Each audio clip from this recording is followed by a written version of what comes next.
కొడతావా తెల్లకి కొడతాంది? చారు చేసినావు గాని గింత పసుపేసి పోసి పెడితే కాదా?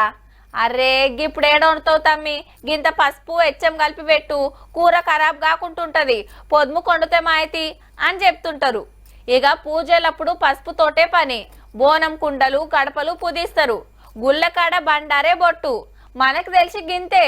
కానీ పసుపు అంటే కూరలో పోపేస్తానుకో పూజలకో అనుకుంటాం, కానీ పెయ్యికి తాకతి పెంచేది 15 తీర్ల బీమార్లను తక్కువ చేసేది పసుపేనట.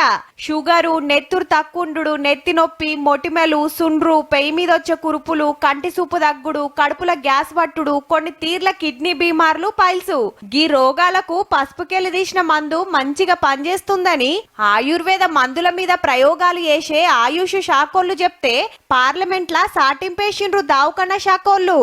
అవునా? అయితే దినామో చెంచాడు పసుపు బుక్కుతాం, నీళ్ళలో కలుపుకొని తాగుతామనేరు. ఎక్కువ తక్కువ అయితే అరగక అదో తిప్పలైతది. మళ్ళా పసుపులా ఇంకొన్ని తీర్ల మందులు కలిపి ఆటితోటి తయారు చేసిన టాబ్లెట్లతోటే కొంత ఫాయిదా అవుతుందట. మనకు తెలిసి కింద పడి దెబ్బలు తాకుతానో, కూరగాయలు కోస్తుంటే చెయ్యి తెగుతానో ఎమ్మట ఇంత పసుపు అంటిస్తాం సెప్టిక్ కాకుండా. గిట్లనే ముక్కు గారుతుంటే నీళ్లు గరం చేసి పసుపేసి ఆవిరి పడితే జరంతా నిమ్మలం అనిపిస్తది. పండ్లు గట్టిగా ఉండాలని పసుపులా ఉప్పు నిమ్మకాయ కలిపి దోముతారు కొందరు. చలికాలంలా పాలల్లా పసుపేసి పిల్లలకు దాపిస్తుంటారు తాకతుంటదని.